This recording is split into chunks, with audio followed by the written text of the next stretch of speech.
Kia kinui, kia kirahi, tēnei te mihi aka kia koutou katoa. No mai ki tō tātou nei hui, haere mai ki te tōtoku I te taupapa o te rā. Welcome everyone, happy International Women's Day, and thank you for joining us today. I'd like to start this webinar with a karakia. Tō rewera ko te karanui, tō rewera ko te karuroa, tō rewera. Ka whati ta tuatea, te puapua o te tuatea, ka tere ki te tait karukaru e, ka aki panuku, ka ake takaroa, haumi e, hui e, tai iki e. Kia ora koutou, ko Amy Raisaho. I am co-convener of NCW's Influence and Decision-Making Action Hub, and it's a real honour to facilitate this webinar today. For those who are unfamiliar with NCW, it stands for the National Council of Women, Te Kaunihera Wāhine o Aotearoa. We are an umbrella organisation working to achieve gender equality in Aotearoa, New Zealand. NCW operates through local branches, where there are in-person events and meetings, and through 6 thematic action hubs, which operate online so we can connect with people wherever in the country you are. This is the 3rd webinar that the Influence and Decision-Making Action Hub has run, looking at countering misogyny. In the first 2 webinars, our panellists shared with us their personal experiences of misogyny. In this webinar, our panellists will be drawing on professional experience and speaking to what they know through research and years of advocacy work in this space. I won't be asking our panellists to speak on behalf of groups they don't represent, but they will draw on a wide range of knowledge to provide a well-rounded discussion as best we can. I want to quickly acknowledge anyone who has experienced misogyny, especially if it involved violence. I'm really sorry that happened to you, and I hope that this webinar can reassure you that you are not alone. You are part of an army of people who are dedicated to fighting against this. 2 quick points of housekeeping. Firstly, to guarantee a safe environment for our panellists, we have disabled the Q&A function. It's always a tough decision because we know there are a lot of people out there who could really valuably contribute to the discussion we're having, but we have had issues in the past with unwelcome guests coming into the webinar, and panelist safety is our top priority. So thank you for understanding that, and thank you to anyone who did email in questions in advance. And secondly, this webinar is being recorded, so if you do need to leave early, that's not a problem at all.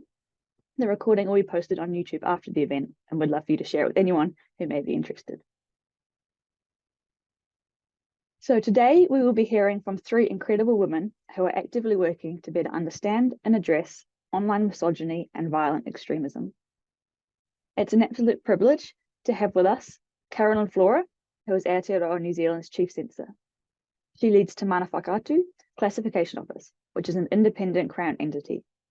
Carolyn has a Master's in Law and a postgraduate certificate in Children's Issues, and her professional career is focused on reducing and preventing harm to children, families, and communities. I'm also delighted to introduce Carolyn Cooney, who is joining us from the United States. This Carolyn is the Acting Director of the Gender-Based Violence and Cross-Cutting Issues team at the US Department of State's Secretary's Office of Global Women's Issues. She leads implementation of the US strategy to prevent and respond to gender-based violence globally, and in the past has been involved in work responding to HIV/AIDS and orphans and vulnerable children. And thirdly, it's very exciting to be showcasing the talent we have within NCW in the form of Eva Hartshorn-Sanders, who is convener of our International Action Hub. Eva is currently working as an expert consultant on online harm and technology facilitated gender-based violence with the United Nations Population Fund headquarters in New York. In the past, she's been head of policy for the international NGO, the Centre for Countering Digital Hate in Washington, DC. And Eva has started her own consulting firm, Hartshiba Limited, that partners with organisations to achieve social, economic and environmental change. Ngā mihi nui to all 3 of you for sharing your knowledge with us today. That's enough from me. Now I think it's time to hear from you lovely ladies. Now I'll start with Carolyn Flora. Can you please tell us about yourself, Te Mana Whakaatu Classification Office, and what your role as Chief Censor entails?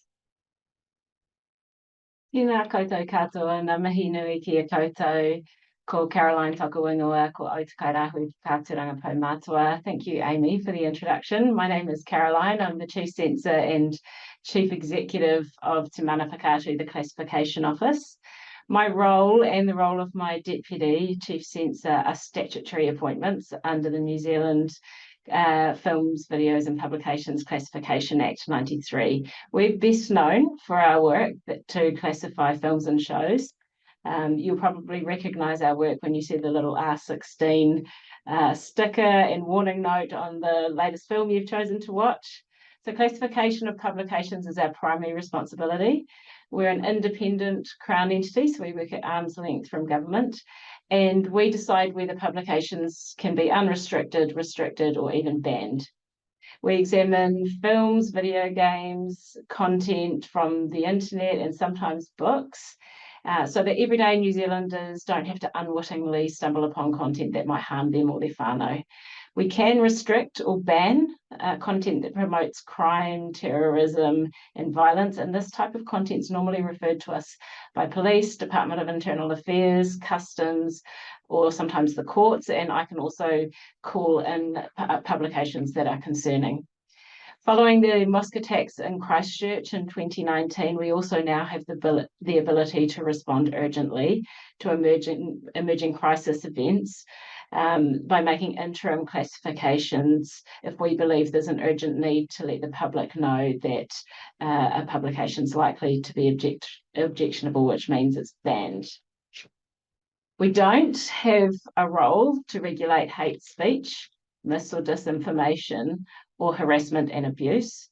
However, NetSafe offers a wonderful service under the Harmful Digital Communications Act, handling complaints about issues such as harassment and abuse, and they provide support and advice to people going through these issues. We can't restrict or ban material that solely expresses opinion or attitudes, however hateful, ugly, discriminatory, or offensive. And we also can't restrict or ban something just because it's misogynistic. However, I'm going to cover today this element is found alongside other harmful elements that come within the scope of our legislation. So we're also tasked under our legislation to undertake research and create resources to help the New Zealand public make informed choices about what they and their whānau watch. That's me. Thank you, Amy. Kia ora, Carolyn. It's great to have you here. Thank you for that. And now, Carolyn Cooney, can you please tell us about yourself and your work in this area, including what the Global Partnership for Action on Gender-Based Online Harassment and Abuses? Yes, thank you. Happy International Women's Day. I'm joining you from Washington, D.C., so you're the first people I get to say that to because it's still Thursday where I am. But lovely to be with you all. I'm Caroline Cooney, as Amy said, and I work at the U.S. Department of State in our Office of Global Women's Issues, where I lead our team that works on all forms of gender-based violence, including online gender-based violence, or what we call tech-facilitated gender-based violence, or TFGBV, as you might hear me say, as an acronym. So our office leads the U.S. government's role in the Global Partnership for Action on Gender-Based Online Harassment and Abuse. This is a partnership that was launched in March of 2022 at the UN Commission on the Status of Women to really bring together countries, international organizations, civil society, academia, a whole range of experts to better understand, prevent, address, and also respond to tech-facilitated gender-based violence. So there's definitely growing work that has been around for many years and decades, particularly led by local women's organizations and researchers, but increasingly getting global attention. And so this group of countries came together to launch this partnership as a way to more strategically address this issue across the various platforms and convenings that we have. We are now at 14 members, which is exciting, including the US and New Zealand, along with 12 others. And we have a steering committee led by UN Women, UNFPA, and UNICEF, and a multi-sectoral advisory group with academia, civil society, survivors, and some folks from the private sector. So we try to be, understanding and getting opinions and perspectives from a whole range of groups, since this is such a complex and multifaceted issue. And we really organize our work around three kind of lines of effort or working groups. The first being policy, which is where we work to develop and advance shared principles and shared language together When we started the global partnership, one of the first things that was obvious was that even just the terminology of tech-facilitated GBV, online harassment and abuse, we kind of all use slightly different terms to mean the same but slightly different things. And so when you're applying that to, say, like a multilateral negotiation or language, or then to national, regional laws, languages, it does make a difference. So some things we've done are work together to strengthen language or just get language at all related to this issue in some multilateral negotiations. We're really proud of last year's Commission on the Status of Women. The agreed conclusions from that multilateral convening had language on tech-facilitated GBV for the first time ever. And so we're excited to hold that up as an example and continue to use that in other convenings, other multilateral spaces, and such there. Our second line of effort is really focused on programming. So kind of taking the policy, making it a little more actionable in the program space through our friends at UNFPA, as well as Australia. They've done a lot of really, really great work in the programming space for the global partnership, working on best practices, evaluation. They just a couple of weeks ago had a really great convening on programming for TFGBV. And we ourselves at my department are increasingly investing in this space too, which we're really excited about. And then the final kind of scope of work in the partnership is around data and really the need to expand reliable and comparable data and access to it on this issue, which I know I'm sure, get more into today. But in order to really address the problem, we have to better understand the problem and all of its nuances and complexities. And so the global partnership, led by the UK in this case, developed a preliminary landscape analysis on the state of evidence and research for TFGBV, which I'm happy to share a link to with you all to share with everyone. It's a great resource. And we're also working with the UN Statistical Commission to actually come up with a global kind of definition and taxonomy of tech-facilitated GBV so that we can further get to a place where we have comparable data across countries. So just a little snapshot, but it's very busy, lots going on across our 14 countries and our advisory group.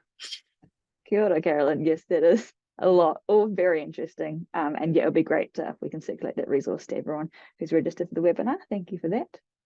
And now, Eva, would you like to please introduce yourself, tell us what you do, and maybe a little bit about the Centre for Countering Digital Hate as well.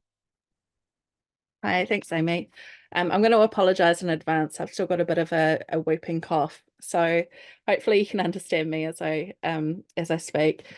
So my background is really a mix of policy and law reform, and I remember when I first started thinking about online hate is when I was at PPTA, which is like the teachers union in New Zealand, and at that stage it was really about one-on-one harassment that might be happening between students on social media. And from there, it's really, I think my understanding has grown a lot. I was involved as a lead advisor in the response to the March 15 terrorist attacks.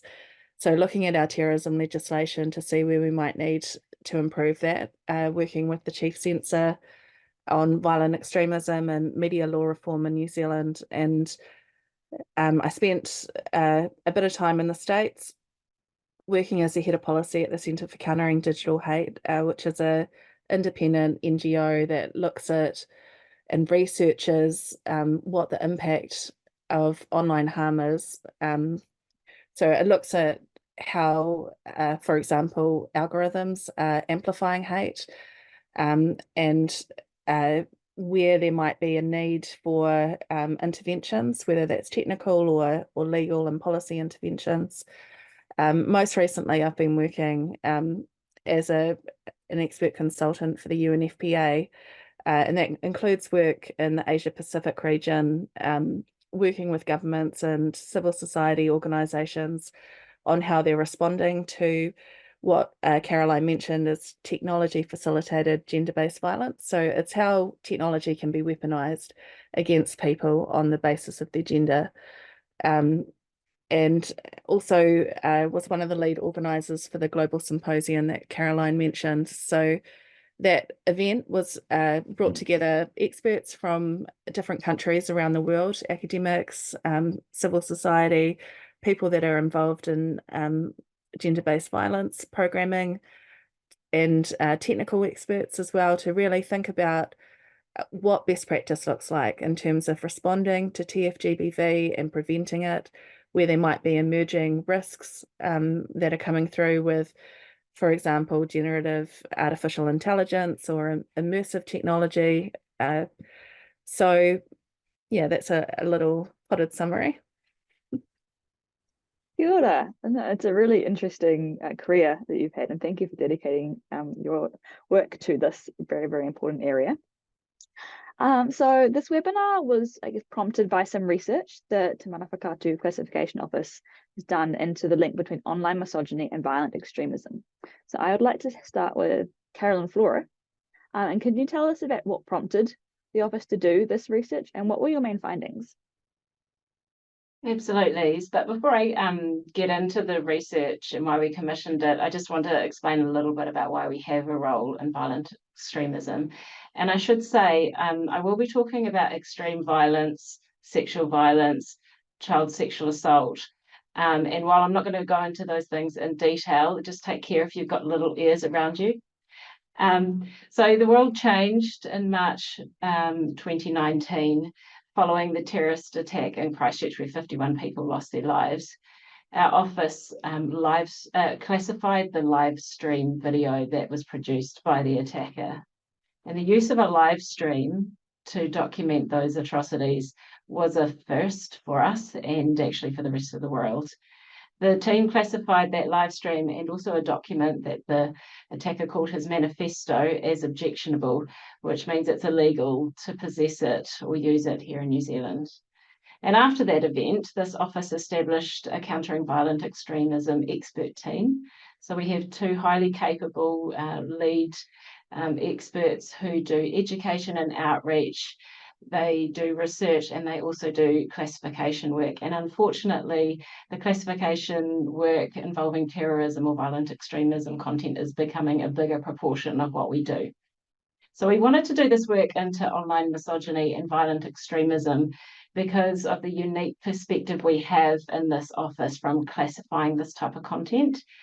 And we were seeing some common threads and wanted to understand the phenomenon a little bit more closely. And I won't describe the content in detail because it is pretty upsetting. But to give you an idea of what we saw that sparked this project, in many of the violent extremist manifestos we examined, such as the Great Replacement, this is the document produced by the Christchurch terrorist, and the 2011 manifesto written by Anders Breivik, and more recent ones, including the 2022 Buffalo supermarket attacker and the 2022 Bratislava attacker, there were misogynistic elements present alongside the illegal content. So, for example, in the 2011 manifesto written by Anders Breivik, who killed 77 people, including 69 young people on the island of Utoya in Norway, he writes about men as victims of radical feminists who would seek to destroy the supremacy of white males and undermine the intrinsic worth of native, Christian, European heterosexual males. He writes this to justify his belief that women must be killed as part of the impending civil war. He warns his followers that they must embrace and familiarize themselves with the concept of killing women, even very attractive women. Now, this is not just the ramblings of a madman. We know this ideology and thinking has inspired subsequent attackers, including the Christchurch terrorist.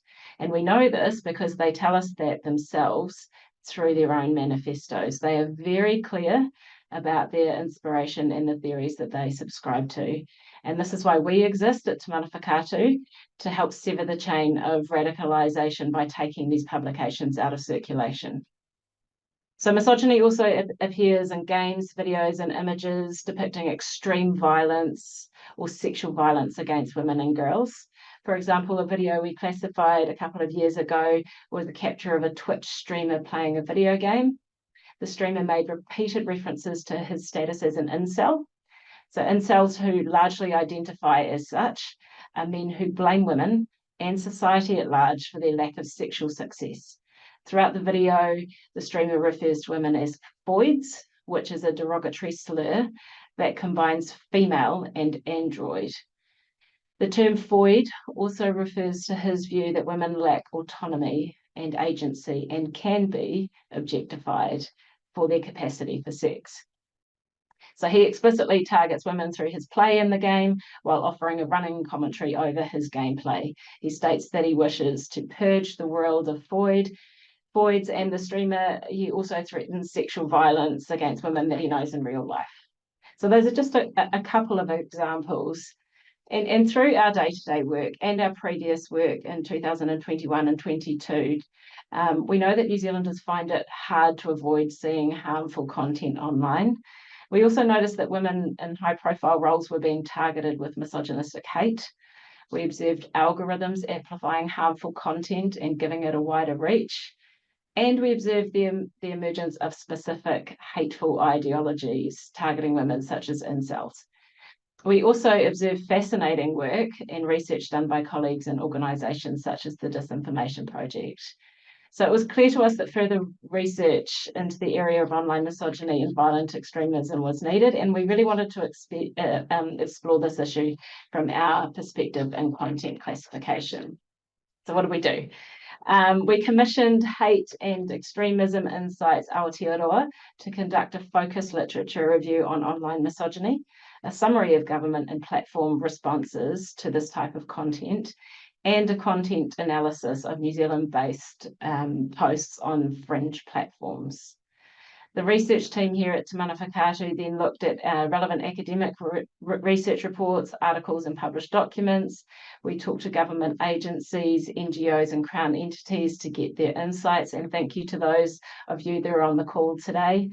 And now we're in the final stages of developing an online research resource and summary report to help you and policymakers dive deeper into the currently available research and hopefully fill the gaps where there isn't enough New Zealand-based research. In terms of what we find, I suspect none of this is going to be much of a surprise to Eva and Caroline. The literature from here and overseas largely supports our initial observations that misogyny is a common thread across various hateful and extremist ideologies. Various online communities blame societal changes and challenges on things like feminism and the sexual revolution. Some of these beliefs can be attributed to actors of violent events and are mixed in with extreme far-right ideologies.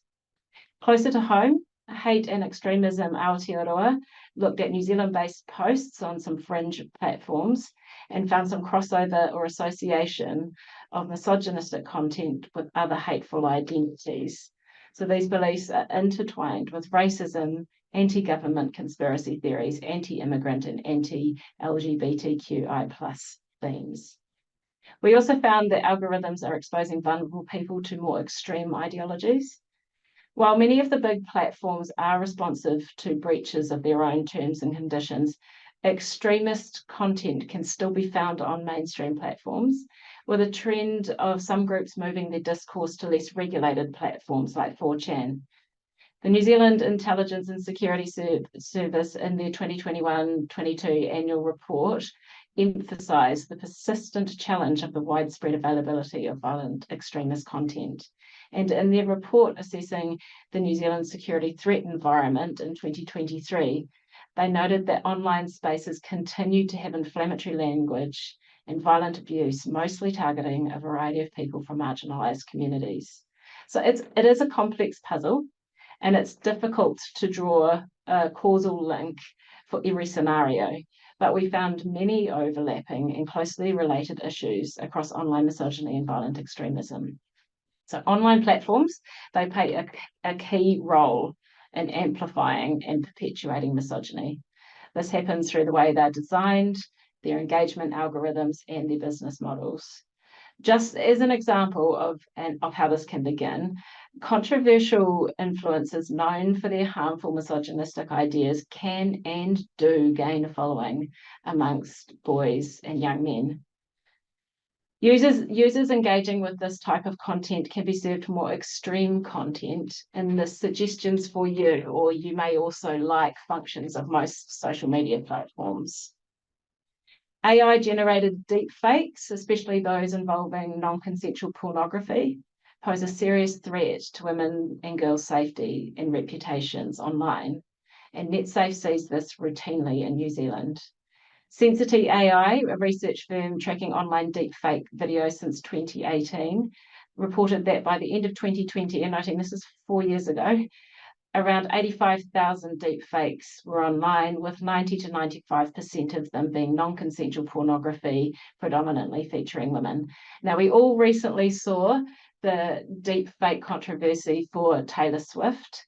Sexually explicit AI-generated images were circulating on 4chan and X, with one post reportedly being viewed 47 million times before it was removed.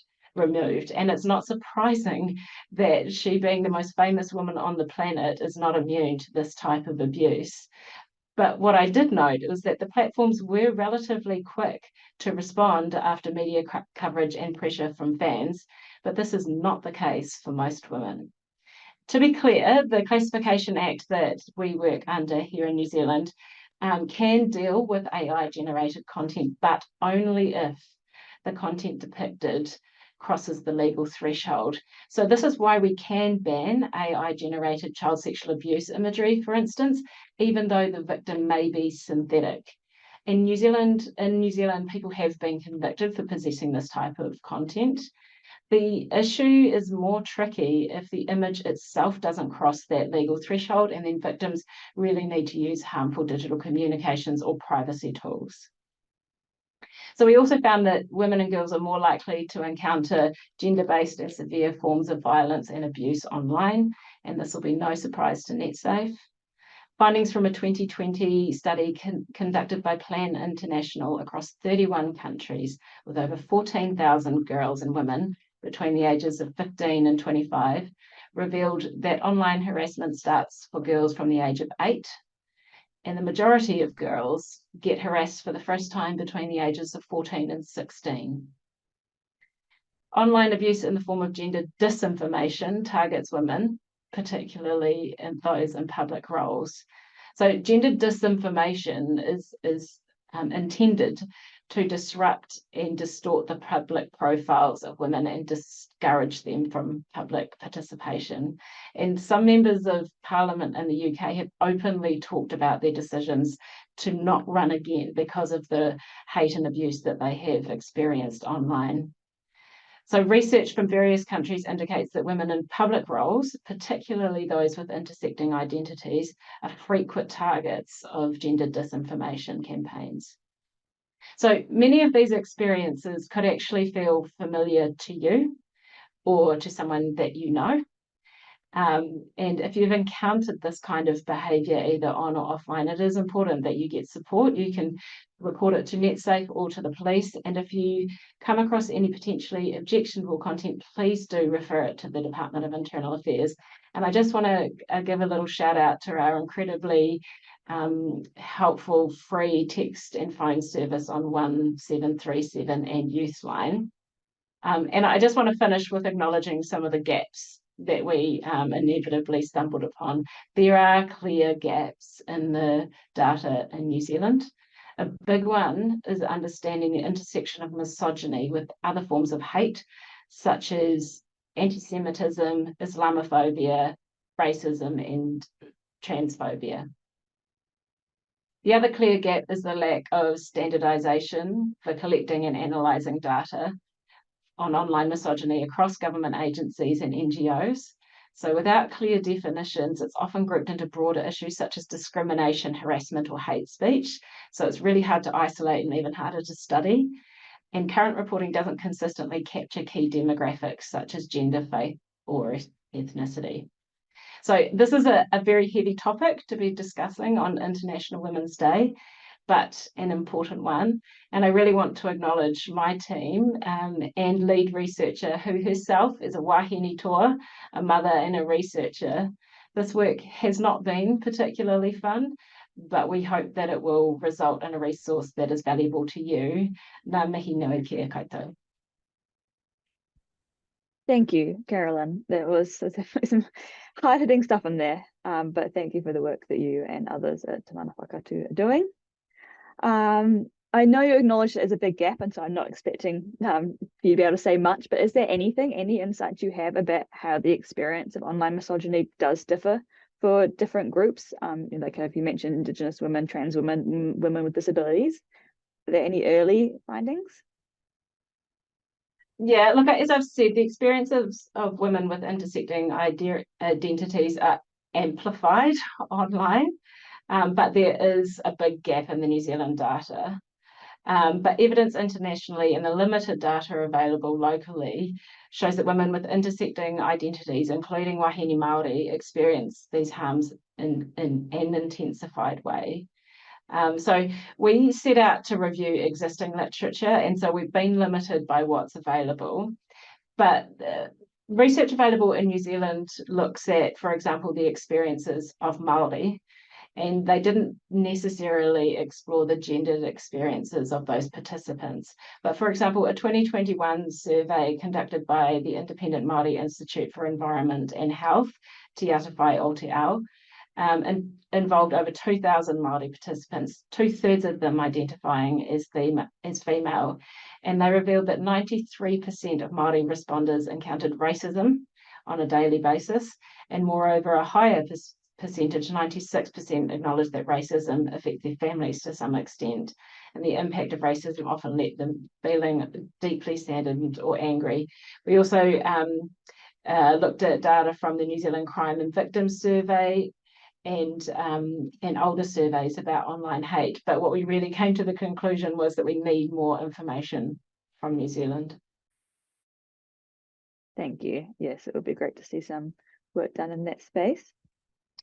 Carolyn Cooney. So we've already heard a little bit about the international surveys and what's going on there, but would love to hear your view on the global context and the experience of online misogyny and violent extremism. Thank you. Yeah, Caroline touched on some of this a bit, but I can go into it a little bit further. But I think, unfortunately, like gender-based violence that occurs offline, tech-facilitated gender-based violence is a global problem that knows no boundaries and is really pervasive. So this is not just an issue in New Zealand, it's certainly an issue globally.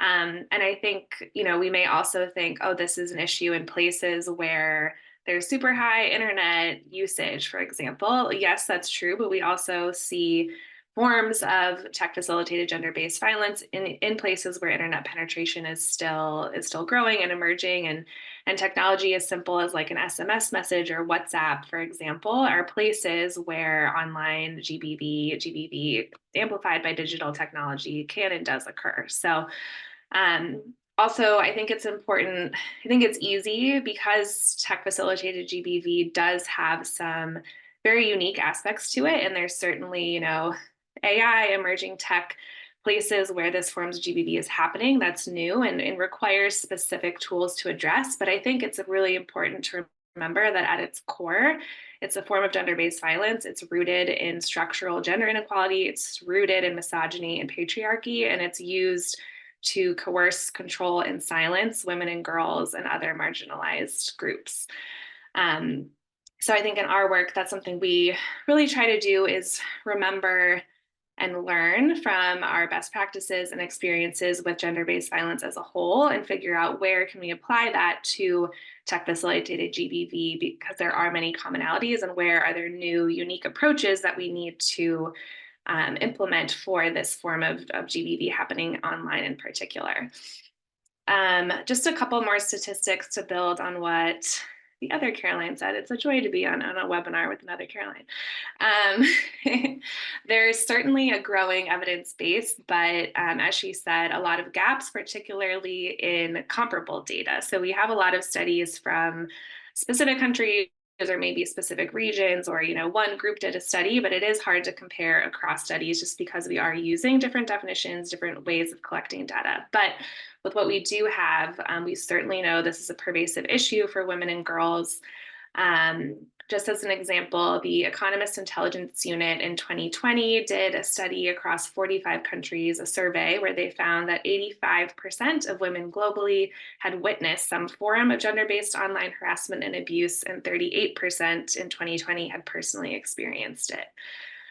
They found that younger women were definitely more likely to experience it themselves, and they found some regional variations, with the highest percentage of women reporting witnessing TFGBV in the Middle East region, which was as high as 98%.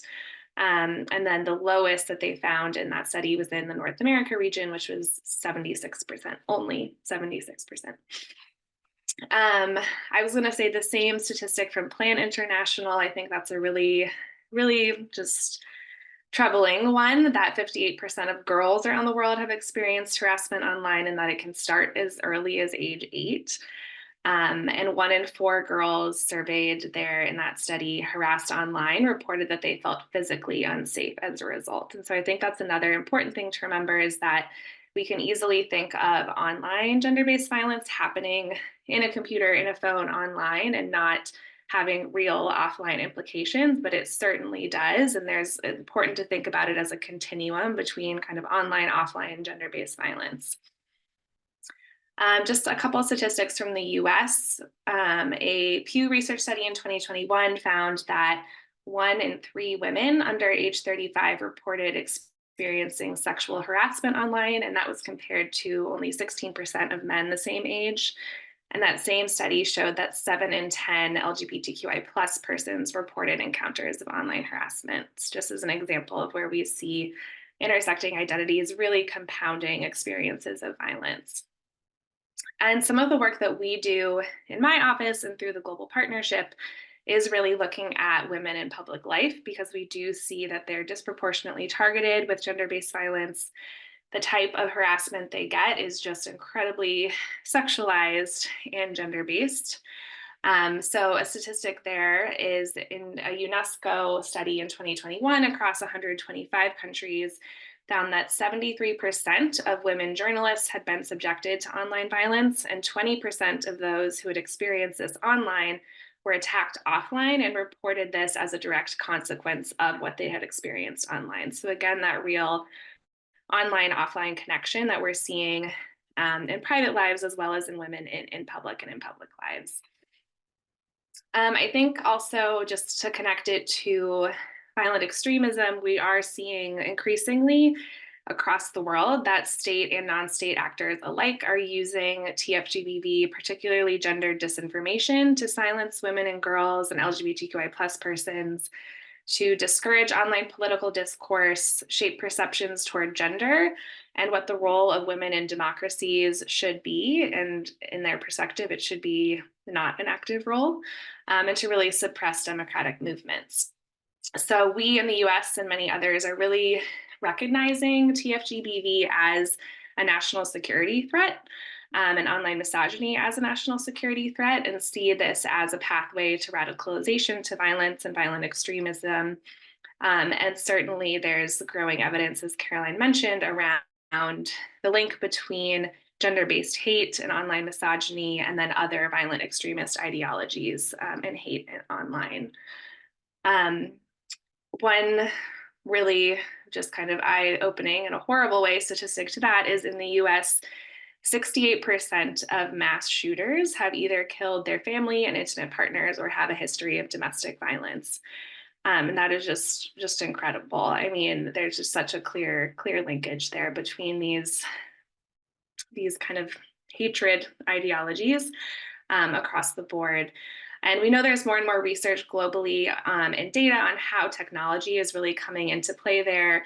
ISD, the Institute for Strategic Dialogue, and the Christchurch Call and Global Partnership last year, I believe, did a paper on TFGBV and radicalization, and kind of making that linkage, and how tech is a vehicle that facilitates the kind of connectivity and growth of the manosphere of incel communities, of these communities that foster online misogyny, and how tech in that place, when it's misused, can be used as a vector for radicalization. So I think, unfortunately, not a happy story that this is certainly a global problem, but that's why it requires global solutions, and is important that we understand what's happening across the world so we can apply it into our own countries and then really learn from what's worked, what is working, and what the gaps are that we need to collectively fill to address this. Thanks. Thank you. Yeah, more very heavy hitting stuff. But I think as you started alluding to there at the end, are there some good things coming out? Are some countries actually taking action to address this? Anything legislative or regulatory that might actually be working and could be promising? Yeah, so there's certainly emerging attempts more and more. I'll highlight a couple from the US first. So I think kind of two buckets of efforts are underway. One being, how do we take existing legislation around gender-based violence, domestic violence, and make sure that online gender-based violence is incorporated into that? And then the second bucket being more kind of online regulation and just really focused on kind of the online piece. So for the first, in the US, we have a law called the Violence Against Women Act, or VAWA, which is our main gender-based violence, domestic violence law. It was reauthorized by our Congress in 2022, and within that, for the first time, mentioned tech-facilitated gender-based violence and actually had a definition of technological abuse. And before that, VAWA, there's the 4 VAWA crimes for us, which are kind of our legal standards for GBV, which are domestic violence, sexual assault, stalking, and dating violence. And so this kind of reauthorization, and by defining technological abuse within the legislation as one of these as kind of a way that some of these forms of domestic violence and gender-based violence can be manifested. By doing that, we are able to open many gender-based violence services to TFGBV survivors. And so that's a way that we've been able to kind of incorporate this newer form of GBV into existing GBV legislation. And then this act also comes with funding for our Department of Justice and others. And so through that, we've been able to implement newer kind of targeted programs for TFGBV specifically, and are supporting a new image abuse hotline for the first time in the US, which is fantastic. We also have President Biden last year released an executive order on artificial intelligence. And so not a law, but something that then all of our kind of executive agencies are ordered to implement. And this has specific provisions on preventing generative AI from producing child sexual abuse material or non-consensual intimate imagery of real individuals, and calls for testing and safeguards against this type of content. So that is a work in progress of implementation for sure, but is definitely a policy statement that we're all working hard to implement and address and use to influence where we can the different actors in this space. We've also, through the global partnership, been working with the Organization of American States, a multilateral organization who is in the middle of developing a model law on tech-facilitated gender-based violence. So this is something they've done in the past for femicide, for example, where they draft model legislation and then work with the member states of the OAS to implement local, regional, and national versions of that in their countries. And so they found a lot of success with that through a model law on femicide. And so they're trying to kind of replicate that for TFGBV in particular. So we've been working with them on that. And then kind of on the more regulating tech online safety side of things, there's certainly many examples, particularly a couple that come to mind are the UK Online Safety Act, the EU Digital Services Act, which has an Article 34, which requires tech companies to do risk assessments kind of upfront. Australia, of course, has their e-Safety Act and the e-Safety Commissioner. And then Canada right now has an online harms bill that's currently being debated. So all of those have their own kind of nuances and intricacies, but I think it is exciting that there's more and more legislation coming in this space. I think all of them have gaps and weaknesses, but it's an important start and an important place that we can learn from. And we do need more and more countries to move in that direction for sure. We sure do. And on that, Eva, what kind of changes do you think we should be looking at in New Zealand? Thanks, Amy. One of the key things I worked on at the Centre for Countering Digital Hate, well, there were two key things. One was like a global symposium where we brought together regulators and academics to kind of reflect on what had been happening over the past few years. And it was right at that beginning stage where countries and jurisdictions like the EU were starting to legislate in this space. And from that, I worked with colleagues to develop a STAR framework, which really sets out what a global standard should be for legislation. There are four key parts to that. The first is safety by design.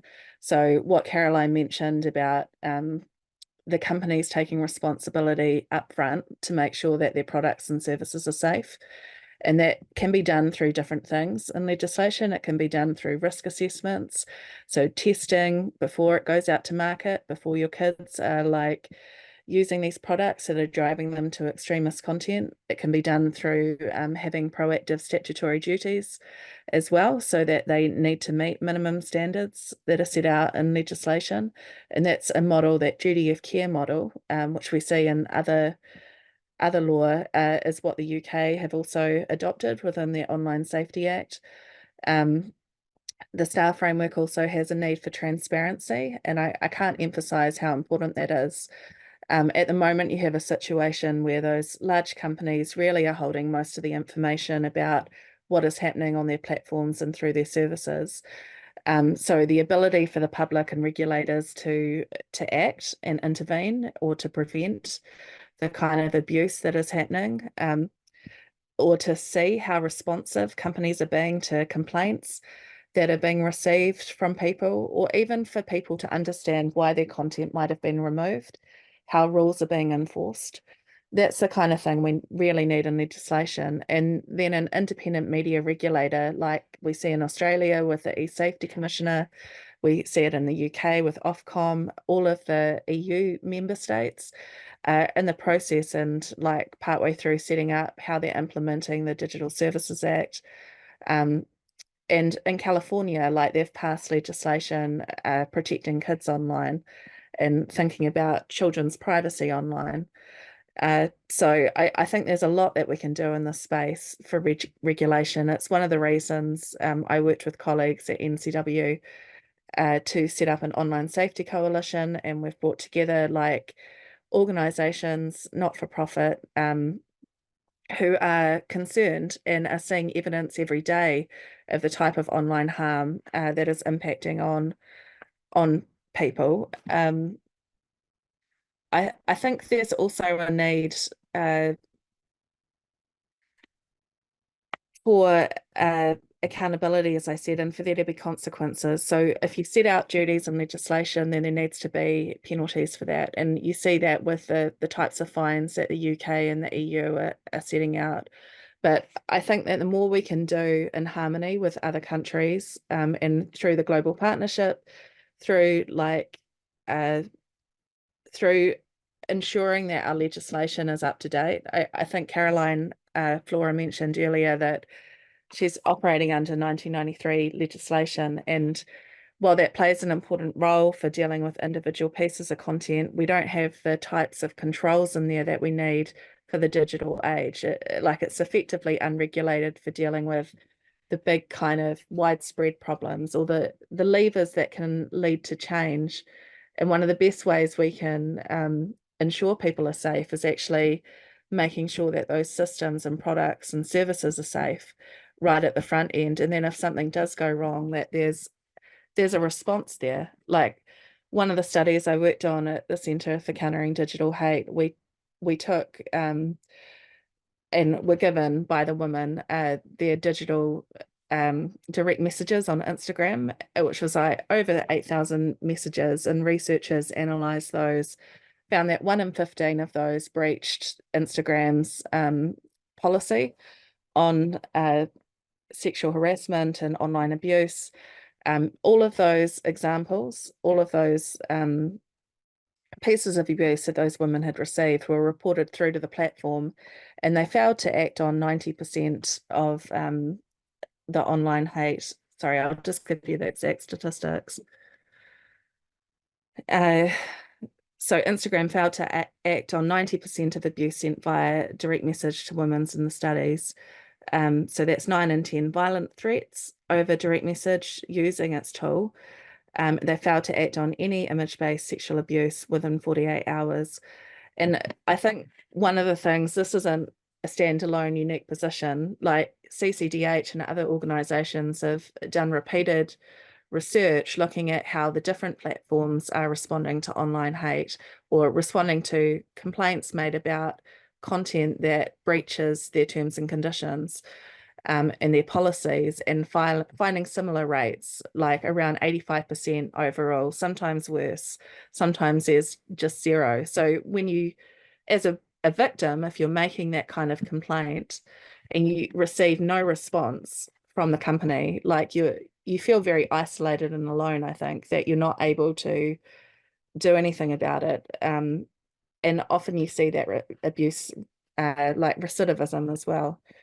I think, you know, like one of the things that the UK is doing through the Online Safety Act is ensuring, or, you know, putting the onus on the companies to show that they've got responsive complaint systems. And, you know, these sorts of safety standards aren't unusual. You know, most companies, like if you would have to show that their products were safe before they went to market. Like, I mean, that is the standard we expect. We don't expect kids to be driven to suicide and self-harm content. We don't expect young men who are looking for a community to be instead sent to incel platforms and fora. There's like, it's not okay that Google search, if you're looking for eating dysmorphia content, which another study that CCDH did, are instead being driven to the incel forums. Can I add anything to this? Oh, you're just on mute. Yeah, keep going if you've got something to say. Yeah. I think in New Zealand, the expectation, we know what the harm is. Like, I think there's growing understanding of that, although as Caroline said, like, I mean, more New Zealand research is needed, more on intersectionality.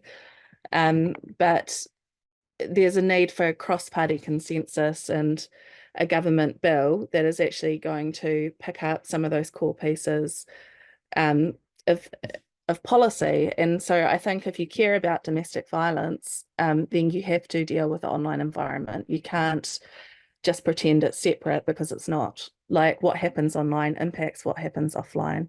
If you care about keeping kids safe, you have to regulate the online environment. I think there's room for hope. Like Minister Collins in the when she was in opposition, set up a cross-party group on artificial intelligence, and it's that kind of long-term and consensus building we want to see with online safety as well. The Department of Internal Affairs completed a review of what might be needed in this space, and that concluded last year. There was an opportunity for public consultation on it. A lot of organisations, including the National Council of Women, made submissions on it, and now we're waiting for the Minister to act. Thanks. No, thank you. You've already touched on the Online Safety Coalition, and now that what kind of stuff might be going on in government. Is there anything that we can be doing as we wait and to help make sure that this does move forward and the government that's currently in is taking this stuff seriously? I think the Online Safety Coalition is going to be developing resources, but we need to show members of Parliament just how important these changes are and what impact they have. So I think we'll share some links to resources that can be shared through the mailing list for this webinar after. I mean, they still need to be developed, but that's the plan. I think we really need to encourage government to do the right thing. Great, thank you. Yeah, it'd be awesome to see those resources when we can. So the next question I've got, I'm going to probably open it up to everyone, but we'll maybe start with Carolyn Flora. So we've got, would you consider pornography a form of online misogyny? And what role do you think it plays in violent extremism, particularly misogynistic terrorism? And given the prevalence of extreme violence against women in pornography, do you think there's even scope to consider a form of misogynistic terrorism in itself? It's a big question. Look, no, I don't think we can conclude that porn is directly contributing to violent extremism, but we didn't see any evidence to suggest this. I would just like to say, if it crosses the legal threshold in our act to becoming objectionable, it is no longer porn. It's illegal content. Porn is adult entertainment. It's anything that's sort of sexual assault, sexual abuse of children is not pornography. Look, this office conducted 3 years worth of New Zealand-based research on the impacts of pornography on young people and actually talked with young people about what they're seeing. And I can tell you that it has become normalised for young people, whether or not they routinely watch it. Girls watch porn too, for similar reasons as boys, and their reasons are varied, but they do see it as a double standard. So our 2018 survey revealed that most 14 to 17-year-old New Zealanders, so that's around 2 out of 3, say that they have seen porn at some point in their lives. Boys are more likely than girls to have seen it, but a majority of girls have seen it, and the average age of exposure is 13 years old. So the point I often make about online pornography in New Zealand is that it is no longer regulated here like it is beginning to be regulated overseas. When this act was built, we could feasibly classify and restrict every DVD and magazine and film that came into the country, but it is 99.999% online now. So the more worrying aspect of the online world that is relevant to violent extremism and misogyny, I think, is the influences and the algorithms that heighten their presence online. So we've talked a little bit already about social media influencers that build their brand around misogynistic and sexist ideas that aren't necessarily saying anything illegal within the context of our current legislation, but they often do breach the platform's own terms and conditions. And some like Andrew Tate have had their TikTok accounts suspended and their Instagram accounts. They have millions of followers and young men engaging with their posts. And they're often exposed, like I said earlier, to more radical and extreme content, including far-right extremism via the platform algorithms. So like I mentioned, the Security Service, the threat assessment report here from 2023, they noted a trend of young people engaging with a range of extremist beliefs without aligning with anyone in particular, and that is actually a very concerning trend. So this is characterized by mixed, muddled, and unclear and unstable extremist ideologies, and it's heavily influenced online. And so what I think we're seeing is some young men being drawn to violence extremist ideologies due to the appeal of the violence itself rather than a genuine commitment to any one particular cause. So that's a sort of a long way of saying, no, I don't think access to pornography, which is, as we understand, very common among young people, is necessarily the radicalisation pathway. There's some of these more subtle but more influential pathways online. Thank you. That was a really interesting and helpful response. Thank you for that. Eva or Carolyn Cooney, did either of you want to add to the conversation around pornography and the role it can play?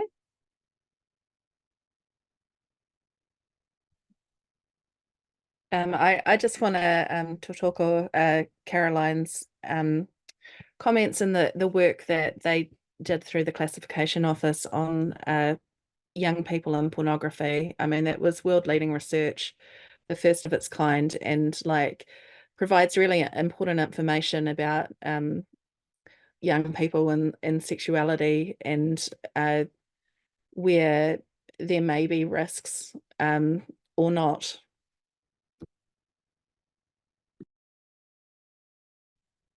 Yeah, not on pornography specifically, but just to your point, Caroline, about the reach of some of these influencers who are promoting incel beliefs, other kind of extremist ideologies. I think certainly, when we think about gender-based violence kind of traditionally is in the GBV field, about like what do we need to do to really prevent GBV, is about changing harmful cultural norms and gender inequalities. And I think what's one of the really kind of scary things about online misogyny to me is that it's just a way for these very harmful cultural norms that have long fueled violence against women and girls and others to more rapidly build and go unchecked in online spaces that are not regulated. And so I think it really does pose a threat to advances that we have made globally in gender equality more broadly. I think it's important to think of it as a human rights issue, as a social justice issue.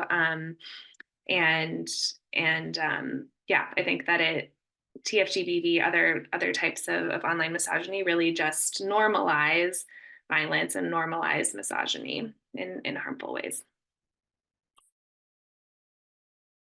Thank you. Eva, do you want to add something else? Oh, just to add to that, I mean, I think it's important to know that, you know, a lot of what's driving actors like Andrew Tate is the profit that they're making from sharing these inflammatory comments and like types of content. And to really understand that, a lot of this is business driven as well. So the platforms themselves are making money from the data that they're collecting about people and the targeted advertising that they're able to sell connected to that. It's what, I won't go into jargon, but Shoshana Zuboff from Harvard University calls it surveillance capitalism, so that they're able to accurately predict how people might act based on like the content that they're being shared. So the companies are making money, big money, from Andrew Tate having a YouTube channel, from having like Google sites and the Google ads that are going on there. And he himself is also making money from that. And it's the same with other types of extreme content, which we know is more likely to be amplified through algorithms on social media and other types of platforms. And that creates a disincentive for those companies acting on that content. So you have to change like what the levers are. You have to change our insight into what is happening on those platforms through transparency, including transparency about where paid ads are being placed, which are funding sites like Andrew Tate's. And you also have to look at like what type of content is being promoted to young people or to vulnerable people. Because like once you have that understanding, you're then able to think about what type of response there needs to be. And that's why that legislation in the EU and the UK and Australia is so important, because they're not just dealing with individual pieces of content, they're looking at how the whole system can respond and can change. And the other thing I guess I want to add, I think there is a real need for independent research everywhere. And so we do need to think about whether there should be levies, for example, which are placed on the companies to help fund that research in an independent way. At the moment, you have situations where the companies might share their access to some of their backroom data, but it's heavily circumscribed, like how the researchers what they can share, like sometimes what data they're given. There's been high profile examples of that. And also like what can be done with that data. Like, I mean, one of the things we developed at CCDH through the STAR framework was a need for independent researchers to actually have API access so that they're able to do that type of independent analysis with an independent media regulator. So which in New Zealand I think has to follow an independent Crown entity model, because only that is going to act in the public interest all the time. And that also means that you're less likely to identify blind spots. So, or you're more likely to identify blind spots, to eliminate those blind spots. Yeah, thanks. Yeah, you've raised a really good point there about the commercial incentives not being lined up quite right for action on this. And another argument I know I've definitely heard is around the freedom of expression and the right for people to express themselves, and that being potentially a limitation for action being able to take in against this kind of stuff. So I'll throw it open to everyone, maybe starting with Caroline Cooney, is how do we counter that freedom of expression argument when we're trying to that would undermine any attempt to regulate freedom of speech?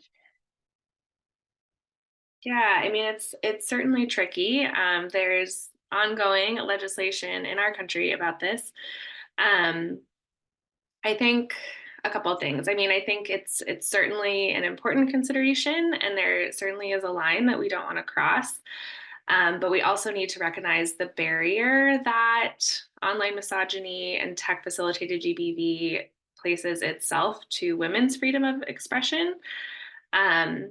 And I think a really good report on this that kind of starts to think about this is Irene Khan, who's the UN Special Rep for Freedom of Expression, did a report 2023-2022 on gender disinformation and its implications for freedom of expression. And she goes into this and talks about how gender disinformation is a strategy to silence freedom of expression of women and gender nonconforming persons.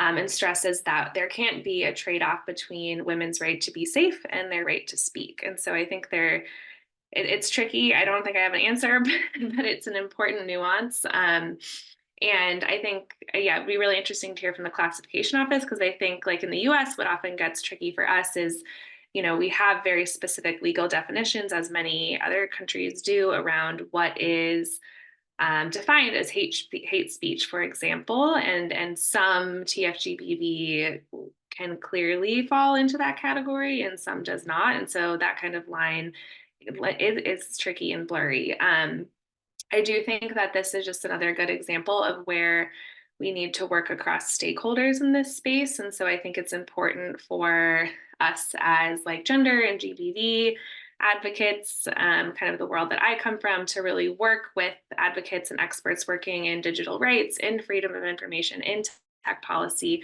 so that we are kind of learning about that and also figuring out where our commonalities, where we can come together for a same strong argument, and how can we avoid working at cross purposes in our advocacy and in our arguments. And then maybe I'll just wrap up by saying I do think also it's really important, particularly in more authoritarian countries, to think about this almost as a flip side too, where we've seen kind of protectionist laws and policies come into place to say is like, oh, we're implementing this policy to protect women from experiencing TFGBV, which is often kind of a thinly veiled way to actually restrict speech and restrict expression. So to make it even more complicated, I think the context there is really important, and it's another reason why we really have to work with local women organizations who can easily, point that out, of saying, this might look good on paper, but in reality, this is actually working to silence us instead of protect it as it might be advertised. That was a great answer. Thank you. Yeah, great to have all those different angles coming in, and appreciate it as a very nuanced, complicated question. Carolyn or Eva, either of you want to feed in on that? Look, in this office, we don't have an advocacy role. I'll leave that to Eva. But what I can tell you as a regulator and as a lawyer, freedom of expression is not absolute. We already have limits on it in our law, the law that we apply, but in plenty of other laws, for example, in defamation. It is also not the same as freedom of speech, and you'll be surprised, well, you might not be surprised, how many New Zealanders get those two concepts muddled because of the influence of influences and misinformation coming from the States. A lot of New Zealanders think we have First Amendment rights. We have a freedom of expression right here, and that also includes the freedom to receive information. And not just say whatever you want. And that, like I said, has been limited for a long time. We limit the way content can be supplied to younger people, for instance. And we have a threshold for content that's illegal. So based on what I saw when I went to the UK to see how they and Europe are implementing their laws, I just asked people to think about it in two ways, which is going nowhere near limiting anybody's freedom of expression. The first one is protecting children and young people. I don't think anybody thinks that a 5-year-old should be able to log on and get to pornography without any kind of restriction. Now, that is a limit on freedom of expression, but it is probably one that we would all tolerate. So if we think about controls on our content environment, whether they're offline or online, in terms of protecting young people, that's a great first step.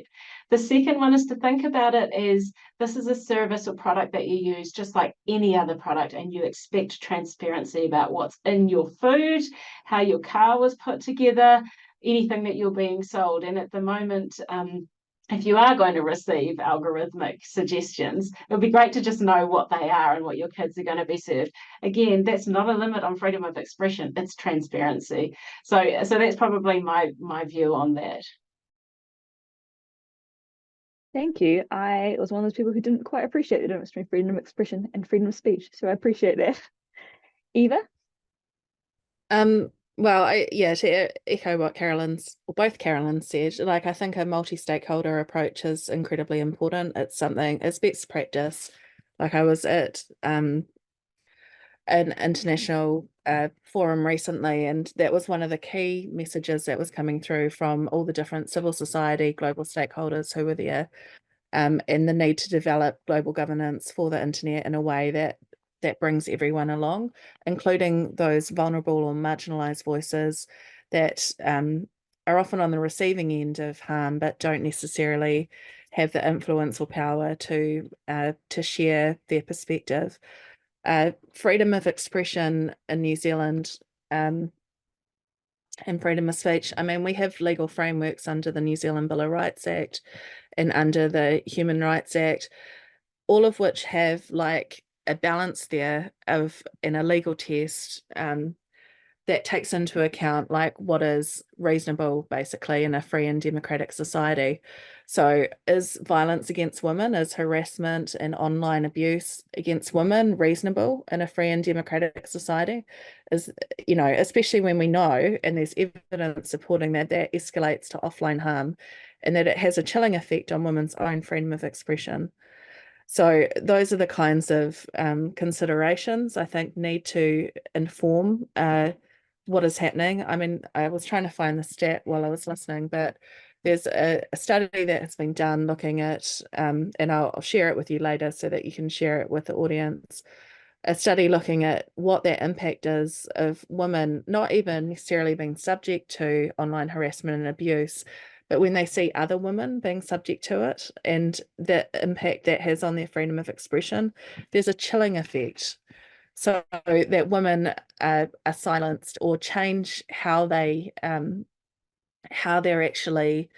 communicate online and the way that they express themselves.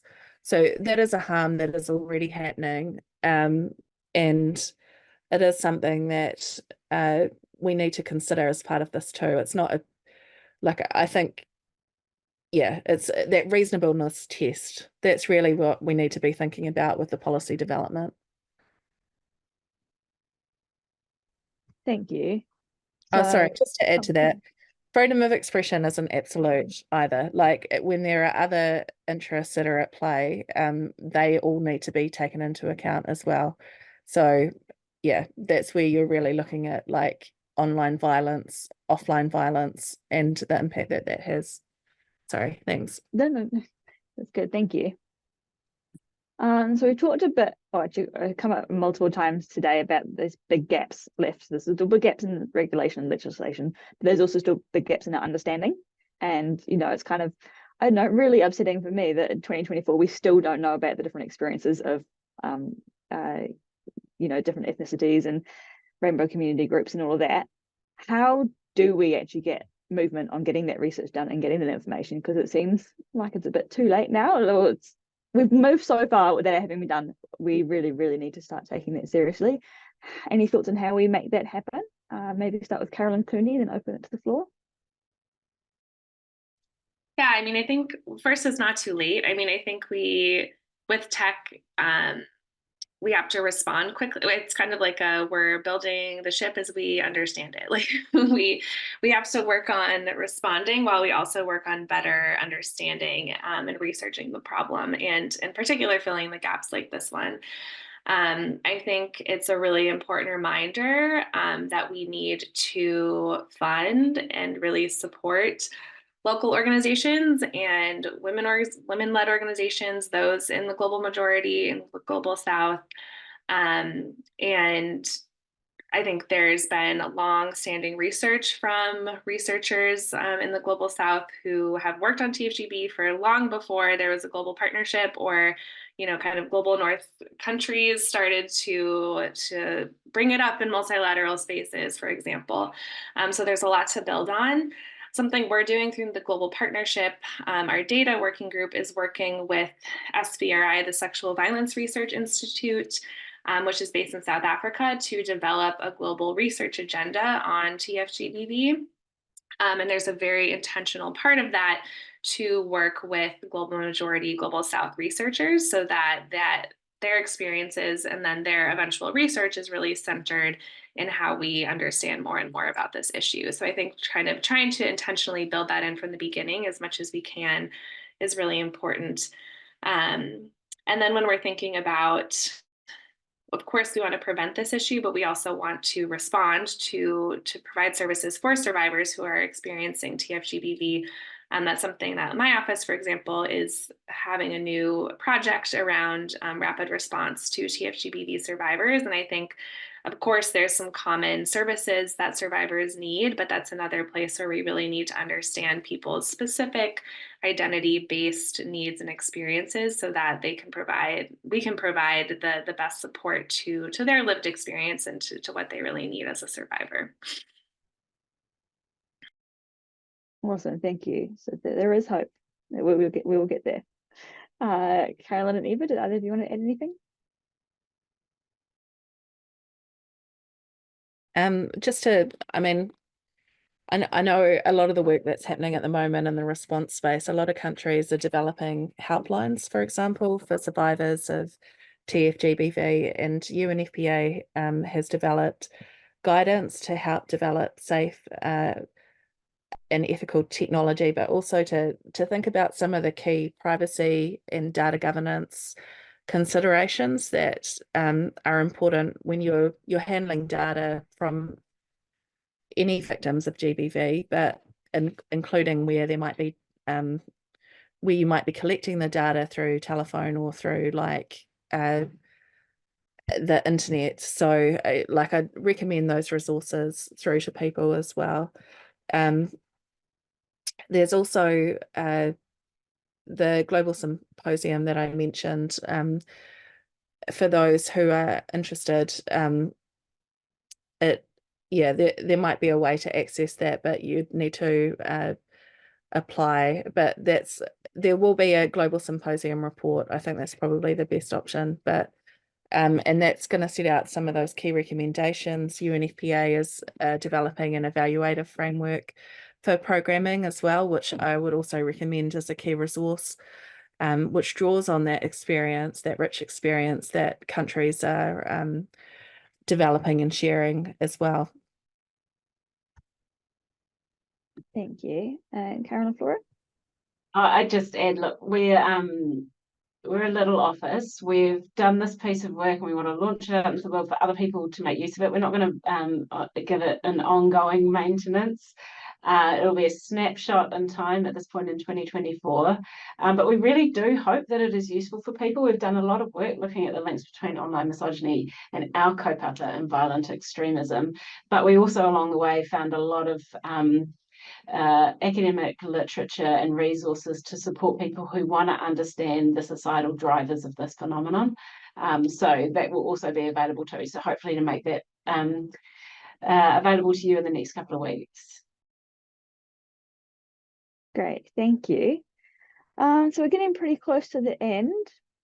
I think I've got one last question for Eva, and that can you tell us a bit more about the Online Safety Coalition, who it's made up of, what kind of work you're doing at the moment, and is there a way for people to get involved? Yes, I think if they email through, well, we'll provide the email details in a response after this. The work of the coalition, I mean, it's still like in a fairly early stage. One of the key projects we're looking at for this year is a conference where we can bring together some of the leading experts in this area to share experiences and really work out more of an action plan. And then there's work that obviously needs to be done in the legal space in terms of interventions as well. So there were resources I said I was going to share afterwards through people that have circulated. The other thing you can do is write to your MP and say how important it is to regulate the online environment, and particularly in those areas of safety by design and transparency and accountability to an independent media regulator. But we will have those key messages and the resources, so that would be an opportunity to wait for those as well. And yeah, what else? Just on the research, like I think there's obviously this, like there's a lot of effort that's been put in at the moment, but we also know that technology, society, and our understanding is changing. Like this is an area that needs to have growing and ongoing investment as technology changes and as our understanding changes. So that's something that governments should also be planning, like to look at like how we're how like our system is able to kind of develop. So yeah, I mean, Caroline mentioned they're a small office, and with additional legal powers that needs to expand as well, so that there's a capacity to actually use them and to process through that all that information. So, but this is a priority for any government. Can I just check you can still hear me? Yeah, good. Sorry, I had to change my technology. Cool. Thank you, Eva. Yes, we will circulate the contact details and the resources after the webinar. I just want to quickly give you each a chance. If there's anything you came to say that you didn't get to say today, maybe just 30 seconds, any closing thoughts, reflections. Start with Carol and Flora. Just ngā mihi kia koutou. Thank you, Amy, and thank you to the National Council for Women. This is a really important topic. It's one that we've thought deeply about for the last little while we've been swimming in all of this data and evidence. And we are, like I said, just delighted to release it out into the world to have more important conversations like this. I guess I would just reiterate that irrespective of law change here in New Zealand, there are some tools. If you or anybody you know are experiencing any of these things, please do engage with organisations like ours, Internal Affairs, NetSafe and Police to keep one another safe. Thanks so much. Have a good weekend. Thank you. Carolyn Cooney. Yeah, thank you. And this has been a really great webinar. I've learned a lot from you both, Caroline and Eva. And I think just is a great example of how, as I said earlier, this is a global problem and it requires global solutions. And so we really do have to work, we have to learn from each other, what's worked, what isn't working, what we can do together to address this. One country having a law or, having really solid regulation is great, but this will not fix the issue as a whole. So we really do need to work together and learn. And I think also, something we're really trying to do from the US side is in our kind of foreign policy work is there's so much going on right now around, what does the future of the internet look like, and internet governance, the global digital compact. There's so much going on in that space that we're really trying to keep this issue at the center of it and keeping kind of a gender lens on it as much as possible, because we know that whether it's in a document or not, misuse of tech has a unique impact on women and girls. And so we want to make sure that those considerations are being thoughtfully included as all of these different policies and documents are being developed from the beginning. So just thank you for having me, and it was great to learn from you all. Kia ora. Eva? I just want to say thank you as well. I think all of the women on this call are doing amazing work, and it is like, even though you're dealing with such a challenging subject matter, it's always heartening when you get together with people that are so passionate about the subject and you hear new things about what is happening, and that there are ways that we can change to make the situation better. So thank you, Amy, and SJ for coordinating this, and to Sue as well. Oh, now it's my turn to say thank you. Yeah, to you three for being the panelists and bringing incredible stories and insights. It's really appreciated, and all great speakers to listen to as well. So thank you. Obviously, thank you to all our attendees, anyone who's watching it live or is watching the recording. It's really great to know there's a lot of interest out there. And that's really, yeah, and it's good. It keeps us going. Know there are people out there who care. And thank you to SJ, who's been doing our IT support in the background, and Sue Kedgley, who used to be co-convener of the Action Hub, who's been instrumental in bringing this webinar together. So if you are watching and you are now really interested and excited about this kaupapa, I would like to get involved. You can email influence@ncwnz.org.nz and we can add you to our mailing list, or you can check out the NCW social media or the website and find out what else we get up to. And if you'd like to get involved in leadership, I'm actually looking to step down as co-convener of the Action Hub. And so we are looking for someone to step in. And it doesn't matter if you don't know much about NCW or about the role. I didn't when I started. We just care about finding someone who wants to make a difference. So if you're even the slightest bit interested, please do get in touch and we can tell you more about what it involves. But for now, I will say Happy International Women's Day. Go out and celebrate all the incredible women in your lives. And I will close the karakia. We'll close the webinar with a karakia. Mātua te tihi, mātua te kaha, mātua te ao, mātua te mana, whiua te hakino, tokia te haora, ki ruka ki raro, ki waho ki roto, huie, tai ki e. Thank you, everyone.